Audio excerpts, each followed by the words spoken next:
உனக்கு தான் தேர்தலில் நிக்கணும் வெல்லணும் இந்த வேலையில. எனக்கு வேலை மயிரே கிடையாது. நான் போட்டா போடுவேன் போயிட்டு இருப்பேன். எனக்கு என் நாடும் மக்களும் தான் முக்கியம். சும்மா தேவையில்லாம இவங்க மாதிரி நாடகம் போட்டுக்கிட்டு இருக்க கம்பெனி கிடையாது. நான் வேலை பாருங்க என்ன வேலை இது. இடைத்தேர்தல் என்றாலே ஆட்சி, எந்த கட்சி ஆட்சியில் இருக்கோ அதான் ஜெயிக்குங்கிறான். சொல்றானா இல்லையா? அப்ப இது ஜனநாயகமாடா? எந்த கட்சி ஆட்சியில் இருக்கிறதோ அதுதான் இடைத்தேர்தலை வெல்லும் என்றால் அதுக்கு பொருள் என்ன, அர்த்தம் என்ன, என்ன நம்ம புரிஞ்சுக்கிறது? அவன்கிட்ட தான் அதிகாரம் இருக்கும். அவனுக்கு தான் உளவுத்துறை, காவல்துறை, தேர்தல் ஆணையம் எல்லாம் அவர்களுக்காக தான் வேலை செய்வார்கள். அதனால் அவர்கள் கள்ளவாட்டு போடுவார்கள். அவர்கள் எண்ணுவதுதான் வாக்கு, அவர்கள் எண்ணி சொல்வதுதான் வாக்கு. அப்படின்னா கருணாநிதி இருக்கும்போது, ஆட்சியில் இருக்கும்போது அம்மையார் ஜெயலலிதா இடைத்தேர்தலை போட்டியிட மாட்டார்கள். அதிமுக இருக்கும்போது திமுக போட்டியிடாது. ஆனால் 2 பேரும் இருக்கும் போதும் இடைத்தேர்தலில் துணிந்து போட்டியிட்ட ஒரே அரசியல் இயக்கம் நாம் தமிழர் கட்சி மட்டும்தான். விக்கிரவாண்டியில ஓடி போயிட்டா, எல்லாம் ஓடி போயிட்ட. நான் தான் இந்தியா, நான் தான் என்டிஏ. நான் எங்க போனேன்? எங்க போனேன்? எங்களுக்கும் அவருக்கும் நான் போட்டி போட்டிங்கிற. அப்ப என்ன ஆட்டுக்குடல் போட்டி வைக்க போனியா? எங்க போன? அங்க போடாம போன? எங்க போன? ஈரோடு கிழக்கிலே ஐயா கருணாநிதி மகன் ஸ்டாலினுக்கும் சீமானுக்கும் நடந்தது அங்க போட்டி. எங்க போன? எல்லாம் எங்க போன? நீ முடிவு பண்ணிட்ட. ஐயா ராமசாமியை எதிர்த்து பேசிட்டான். அவர் பிறந்த மண்ணிலே இது பெரியார் மண்ணிலை. பெரியாரே எனக்கு மண்ணுதான். என்ன பெரியார்? பெரியாரு உங்க பெரியார புதைச்சிருக்கிறது ஏன் மண்ணுடா? இதுல வந்து அங்க மண்ணு இங்க மண்ணு. இது பெரியார் மண், வெட்டி வித்து தின்னு. இது திராவிடம், இது தமிழ் மண், பாதுகாத்து வை. அது தமிழ் தேசிய அரசியல். அது திராவிடம், தமிழ் தேசியம். அவரை பேசிட்டு அவன் டெபாசிட் கட்டுத்தொகை வாங்கிட கூடாது. எதமா முடிவுட்டார் இங்க இருக்கிற சார். கள்ள ஓட்டு போடுவதை தடுக்க முடியல. ஒன்னால பல வாக்குகளை கதை சாத்திட்டு போடுறாங்க. கள்ள ஓட்டு என்ன புகாரணி தேர்தல் ஆணையம் கண்டுகொள்ளாது. எவ்வளவு முறையீடு ஏற்று பார்க்காது. காசு கொடுக்கிறான் வாக்குக்கு 1000 2000 தெரியுது, கேட்காது தேர்தல் ஆணையம். இதை எதையும் தேர்தல் ஆணையம் என் வாக்கை சரியாக எண்ணி சொல்லும் என்று என்னை நம்ப சொல்றான். பைத்தியக்காரன், நீ பைத்தியம், நான் பைத்தியம் இல்லடா. உனக்கு வேலை மயிரில் ஒரு வேலையும் இல்லை. எனக்கு எங்களுக்கு கோடி வேலை இருக்குங்க. ஆத்தாள பெண் உழுது பொழைக்கணும், ஆடு மாடு மேய்க்கணும், களை எடுக்கணும், கரும்பு வெட்டணும், வயக்காட்டில் போய் வேலை செய்யணும். தான்டா சோறு. உழைக்கிற மக்கணும். ஓட்டு இருக்கா? இது இருக்கா? ஏற்கனவே இளவு ஜனநாயகத்து மேல நம்பிக்கை இல்லாம என்ன இளவு காசு கொடுத்தாலும் 40 50 60 விழுக்காடு தான் வாக்கு பதிவாகுது. காரணம் என்ன? காரணம் என்ன? 100 பேர்ல 60 பேர் 70 பேர் 50 பேர். அது அதிகப்படியா நீ காசு கொடுக்கணும். ஓட்டுக்கு 2000 கொடுக்கணும், மிக்சி கொடுக்கணும், கிரைண்டர் கொடுக்கணும், லேப்டாப் கொடுக்கணும், எல்லாம் கொடுக்கணும். எளவு கர்மாந்திரம் பிரியாணி கொடுக்கணும், குவாட்டர் கொடுக்கணும். எல்லாம் கொடுத்தா தான் 60 பேர் ஓட்டு போடவே வர்றான். நம்பிக்கை இல்லை. மக்கள் தங்களுடைய மதிப்புமிக்க வாக்கின் மூலமாக யார் ஆட்சியாளராக இருக்க வேண்டும் என்பதை முடிவு செய்தார்கள். அந்த உரிமைதான் இங்கே போராடி பெற்ற ஜனநாயகம். அந்த உரிமை வாக்காளர்கள் தீர்மானித்தார்கள் யார் என் ஆட்சியாளன் என்று. இன்னைக்கு ஆட்சியாளன் தீர்மானிக்கிறான் யார் என் வாக்காளன் என்று. இதான் இப்ப நடக்குது. என் வாக்காளன் யார் என்பதை ஆட்சியாளன் தீர்மானிக்கிறான். இது ஜனநாயகமா என்பதை கத்தறிந்தவர் மக்கள் கற்றுக்கொண்டிருக்கிற எண்ணிலும் இலையை என் தம்பி தங்கைகள் தெளிந்து சிந்திச்சு புரிஞ்சுக்கணும். டேய், நாங்க கேட்ட எதையாவது ஒண்ணு நீ செஞ்சிருக்கடா? டேய், உன் மனச்சான்று சொல்ற. படிக்க பள்ளிக்கூடம் இல்லைன்னு கேட்போம், மருத்துவமனை சரியா கட்டி கொடுன்னு கேட்போம். இங்கே இருக்கிற அறிவார்ந்த என் தம்பி தங்கைகள்கிட்ட, என் அன்பு சொந்தங்களிடத்துல கேட்கிறேன், நீ விண்ணூர்தி நிலையத்தை பார், உன் அரசு மருத்துவமனையின் பார். நீ பேருந்து நிலையத்தை பார், உன் பிள்ளை படிக்கிற பள்ளிக்கூடத்தையும் பார். இவர்கள் புதைக்கப்பட்டிருக்கிற கல்லறை சமாதியை பார், உன் பிள்ளைகள் படிக்கிற பள்ளி கல்லூரியை பார். எது தரமா இருக்குன்னு பாடுறா. இது ஒரு ஆட்சி முறைன்னு நீ நினைச்சுக்கிட்டு இருக்க. நீ ஒருத்த கள்ளச்சாராயம் காய்ச்சுகிறான், குற்றம். அதை போய் குடிக்கிறான், குற்றம். செத்து போறான், 10 லட்சத்தை நாடு அறிவிக்கிறது. எல்லோரும் ஓடி போய் பார்க்கிறார்கள். அந்த குடும்பத்தில் பிள்ளைகளுக்கு நாங்கள் கல்வி கொடுப்போம், குடும்பத்தில் ஒருவருக்கு வேலை கொடுப்போம் என்று சட்டப்படி அங்கீகரிச்சு காசு கொடுக்கிறான். சட்டப்படி குற்றத்தை நாடு, அது நாடு. ஒரு நடிகர், பிடித்த நடிகர் வர்றார், அவரை பார்க்க கூடுகிறான், கூட்ட நெரிசலில் சிக்கித்தாகிறான், எல்லோரும் போய் பார்க்கிறான், அதுக்கு காசு. ஆனால் நாட்டு பாதுகாப்பு படையிலே எல்லையில நின்று போரிடு செத்து வாராண்டா ராணுவ வீரன், இங்க வாராண்டா. எத்தனை மினிஸ்டா போய் பார்த்து மாலை வட்டா? இந்திய ராணுவ வீரன், இந்திய ராணுவம், இந்திய அரசு, ஒன்றிய அரசு 1 கோடி 2 கோடி அந்த குடும்பத்துக்கு பாதுகாப்பு நிவாரண நிதி என்று அறிவித்ததை நீங்க கேட்டதுண்டா? இல்லை. எந்த மாநில மகனோ அந்த மாநில அரசு அறிவித்தது உண்டா? இல்லை. விளையாட்டில் வெண்கல பதக்கம், வீடு உண்டு, காவல்துறை அதிகாரி பதவி உண்டு, கோடி கோடியாக பணம் உண்டு, எல்லாம் உண்டு. நாட்டின் பாதுகாப்புக்கு போய் உயிரை கொடுத்தவனுக்கு ஒரு மயிரும் இல்லை. இதான்டா இந்த நாடு, ஜனநாயகம். கேவலம்டா, கேவலம்டா. அப்ப எப்படா வருவான்? நாட்டு பாதுகாப்புக்கு போய் நான் செத்தன்னா, நாட்டுக்காக செத்தால் என் வீட்டை என் நாடு பார்க்கும் என்ற நம்பிக்கையை இந்த நாடு கொடுத்துருக்காடா ஒரு குடிமகனுக்கு. எப்படா அவன் பாதுகாப்பு படையில வச்சிருவான்? பைத்தியக்காரா, பைத்தியக்காரா. கேவலம், கேவலம். வேலை இல்லாத ட்ரெய்லர் இருக்காருல்ல, தையல்காரர், வேலை இல்லைன்னா யானைக்கு டவுசர் தப்பாருன்னு சொல்லுவாங்க எங்க ஊர்ல. அவர் சும்மா இருக்கிறதுக்கு பதிலாக சும்மா இருக்கணும்னு யானைக்கு ஒரு டவுசரை தப்பணும். அந்த யானைக்கு டவுசர் தக்கிற பயிர்கள்ட்ட போய் நீ ஆட்சியை கொடுத்துக்கிட்டு அவன் என்னன்னு தெரியாம ஒரு யானைக்கு தப்போம், அப்புறம் பூனைக்கு தப்போம், அப்படி தச்சுக்கிட்டு இருக்கான். ஏன்னா இதெல்லாம் ஒரு மனுஷன் இது செய்யற வேலையா? ஏய், நீ என்ன பாதுகாக்கிற? இந்த ஐயப்பமார்கள் இந்த விரதம் இருந்து 40 நாள் விரதம் இருந்து அந்த இருமுடியை தூக்கிட்டு போறான். என்ன கொண்டு போறான்? தேங்காய் நெய்யும் தானடா. உனக்கு தெரியாதா அது? அதான் சோதிக்கிறீல்ல, அதை வெளியில வரும்போது தேங்காயும் நெய்யும் தானே இருக்கு. அதை எதுக்கு தடுக்கிற நீ? எதுக்கு தடுக்கிற நீ? எதுக்கு தடுக்க? இதை தடுக்கிற. அவன் டெல்லியில வந்து குண்டு வச்சு காரில் வெடிக்கிறான், அவன் வெடிக்க விட்டுருக்கான். உன்னை என்ன செய்யலாம்? என்ன செய்யலாம் சொல்லு?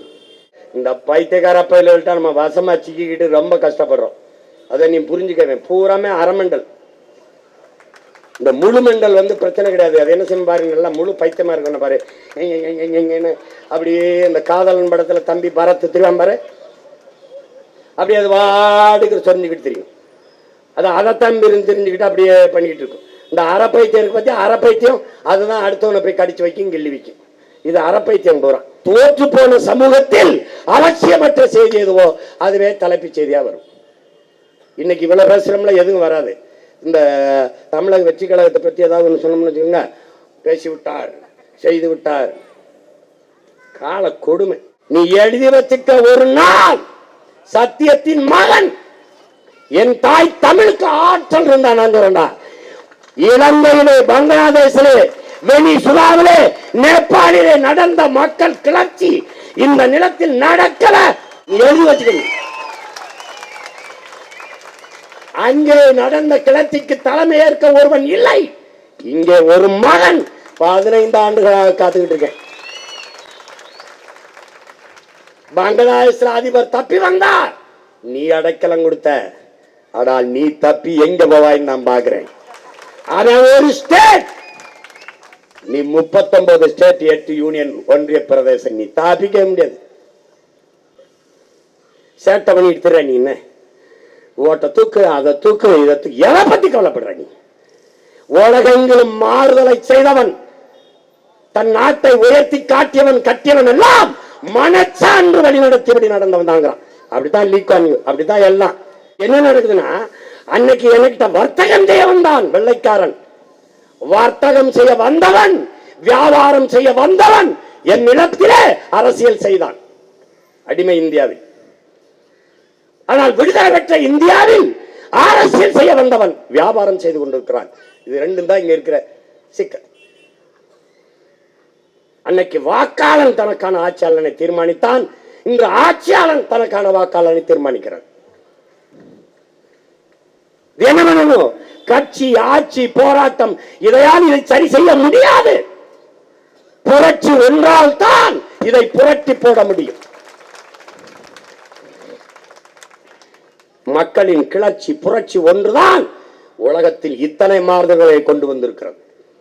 அதெல்லாம் ஒண்ணும் செய்ய முடியாது. எந்த இடத்துல எதுக்கு பதில் இருக்குது? நம்ம கேட்கறது எதுக்காக பதில் வைத்திருக்கிறதா? சொல்லுங்க, எதுக்காக வச்சிருக்குதா? ஏன் மக்கள் எப்ப போராட வருவான்னு தெரியுதா? ஓட்டுக்கு அந்த தெருவில் 500 ரூபாய் கொடுத்துட்டு எங்க தெருவில் வெறும் 200 ரூபாய் தான் கொந்தளிச்சிருவான். புரியுதா? அது ஒண்ணுதான் அவனுடைய மதிப்புமிக்க மாபெரும் உரிமை. அது ஒண்ணுதான். இதெல்லாம் கிடையாது. இதெல்லாம் அது ஓட்டாது என்ன அப்படி இப்படி. இப்ப என்ன சொல்லணும்? அம்மா ஓட்டு இருந்தா தாம்மா காசு கொடுப்பான். அப்ப ஐயோ என்ன எப்படி பேர் மாற்றுவாங்க தெரியுமில்ல? எல்லாமே பேரும் தமிழ் பேர் அறிஞர்கள்னால இலவசம் நீங்க திட்டினீங்கன்னா விலையில்லா மடிக்கணினி, விலையில்லா மிதிவண்டி, விலையில்லா மாவரைக்கிறேந்திரம் அப்படி போயிடுவாங்க. கிட்னியை திருடிட்டான், சிறுநீரக திருட்டு அப்படி சொல்லுங்க. சிறுநீரக முறைகேடு, புரியுதா? முறைகேடு, குடிகார, மது பிரியர்கள், வன்புணர்வு அப்படி சொல்லக்கூடாது. பெண் மீது ஈச்சை பட்டுட்டார். தமிழ் அகராதிக்கு பொழிப்புற எழுதுற அயோக்கிய பயல்களா, உங்களை விட்டா வள்ளுவெல்லாம் ஏன் ரொம்ப காலத்துக்கு முன்னாடி செத்து போனான்னு நினைக்கிறீங்க? இந்த மாதிரி ஒரு கேவலங்கட்டவங்களை நம்ம பார்க்க வேண்டியது வந்துரும்னு ஒன்றுக்கும். எங்க அம்மா நிர்மலா, நம்ம அம்மா நிர்மலா, இந்த அவன் இந்த விஜய் மல்லையா, இந்த இருக்காங்க, இந்த நீரவ் மோடி, இவங்க எல்லாம் 10,000 கோடி 9,000 கோடி 11,000 கோடிய எடுத்துட்டு ஓடிட்டாங்க அப்படி சொல்லக்கூடாது. திருடிட்டார்கள் சொல்லக்கூடாது. முதலீடு செய்து தோற்று போனவர்கள். அப்ப இங்க இருந்து ஒருத்தன், அம்மா எனக்கு ஒரு 5,000 கோடி கொடுங்கம்மா, நானும் முதலீடு செய்து தோற்று போறேம்மா. ஐயோ ஐயோ, ஒன்னும் பண்ணிக்க முடியாது. எந்த வழியிலும் தப்பிக்க முடியாது. இப்ப தப்பிக்க முடியாது. நம்மள தப்பிக்க வழி இல்லாமல் கதவை சாத்தி கொண்டு அடித்தால் பூனை கூட புலியாக மாறி பாயுங்கிறான். இப்ப நாம பூனை இல்ல, பிறவி புலிகள். பூனையின் இனமா புலியின் இனமடா, வாடா பொருதி பாப்போம்ங்கிறார் ஐயா முத்துலிங்கம். நம்ம புலியின் இனம். இப்ப நம்மள கதவை சாத்திட்டு அடிக்கிறான். இப்ப நம்ம விடுறதா இல்லையாங்கிறத நம்ம தான் முடிவு பண்ணோம். இந்த பிஎல் இந்த பூத் லெவல் ஆபீசரை போட்டது ஐயா ஸ்டாலின் அரசு தான். ஆனால் எதிர்க்கிறேன் என்று இங்க ஒரு நாடகம். எதிர்கட்சியா இருக்கும்போது இந்திக்காரனே போடா, ஆளுங்கட்சியான இந்திக்காரனே வாடா. இந்த பீகாரில் 65 லட்சம் பேர் அல்லது 1.5 கோடி பேருக்கு வாக்குரிமை கொடுப்பதில் திராவிட முன்னேற்ற கழகத்திற்கோ அதிமுகவுக்கோ ஒரு பிரச்சனையும் இருக்க முடியாது. ஏனென்றால் அவன் கூலிக்கு வந்தவன் வாக்குக்கு 1000-500 கொடுத்தால் வாக்கை போட்டு விடுவார். அது ஒன்றும் பிரச்சனை கிடையாது. ஏன்னா இவர்கள் எல்லோருக்கும் இந்தி தெரியும். உதாரணமாக அறநிலைத்துறை அமைச்சர் மாண்புமிகு நம்முடைய ஐயா சேகர்பாபு அவர்கள் இந்த சவுகார்பேட்டையில் தீபாவளிக்கு எல்லாருக்கும் பரிசை கொடுத்து, இவர் வாக்கு மேகே நமக்கு போட்டு மேகே, இந்தியில பேசுவார்கள், இந்தியிலே சோறுட்டி விட்டுவார்கள், இந்தியிலே பேசி வாக்கு கேட்பார்கள். ஏன்? அவர்கள் நாடு இல்லை, அவர்கள் நிலமும் இல்லை, அவர்களுக்கு அதை பற்றி கவலையும் இல்லை. என் மொழி சாவதோ, என் இன உரிமை பறிபோவதோ, என் நிலம் வளம் களவு போவதோ, எதை பற்றியும் அவர்கள் கவலைப்பட மாட்டார்கள். ஏன் நாம கவலைப்படுவோம்? ஏன்னா இந்த ஒரு இடம் தான் நமக்கு இருக்கு. இந்த ஒரு இடம் தான் இருக்கு. எனக்கு வரலாறு இருக்கு. தெற்காசிய முழுமைக்கும் பரவி வாழ்ந்தேன், இந்திய துணைக்கண்ட முழுமைக்கும் பரவி வாழ்ந்தேன். பயன் இல்லை. காலடியில் அரைக்கிற இடம் தான் இருக்கு. இதுலயும் 6 பேர் அங்கிங்கும் கால் வச்சிருக்கான். இப்ப இந்த கால்களை அப்புறப்படுத்தலைன்னா நிக்க இடம் இல்லாம போயிடுவான். இருக்க இடமற்றவன் அனைத்துலகம் பேச அருகதையற்றவன். உன் இடத்தினை உறுதி செய், உன் இனத்தை முன்னிறுத்து. இருக்க இடமற்றவன் அனைத்துலகம் பேச அருகதையற்றவன். சும்மா நிக்க இடம் இல்லாம அமெரிக்க ஏகாதிபத்தியமே, ரஷ்ய முண்ட நிக்கிற இடம் ஒண்ணுது இல்லைங்க. போ எதையாவது போறாங்க. என் தம்பி சொல்ற மாதிரி கோயம்புத்தூர்ல போய் அந்த வட இந்தியர்கள் கடை வச்சிருக்க இடத்துல நீ பேட்டி இருக்கும்போது, தமிழால வந்தா வேலை கொடுப்போம், வேலை கொடுப்போம் சொல்றானே இல்லையா? சேலத்துல மளிகை கடை தேநீர் கடை வச்சிருக்கேன் முழுக்க ராஜஸ்தானி. நான் சொல்றது உனக்கு இப்ப புரியாது. நான் போதிக்கும் போது எது ஒன்றும் உனக்கு புரியாது, பாதிக்கும் போது புரியும் உனக்கு. நீ ரொம்ப நாள் நடக்காது தம்பி. இந்த தேர்தல் இவன் போட்டு இந்த எஸ்ஐஆர் மட்டும் செயல்படுத்திட்டான், 29 தேர்தல்ல அவன் தீர்மானிப்பான். நீ ஒண்ணு தள்ளி விடுவான், ஓட்டு போடாங்கிட்டு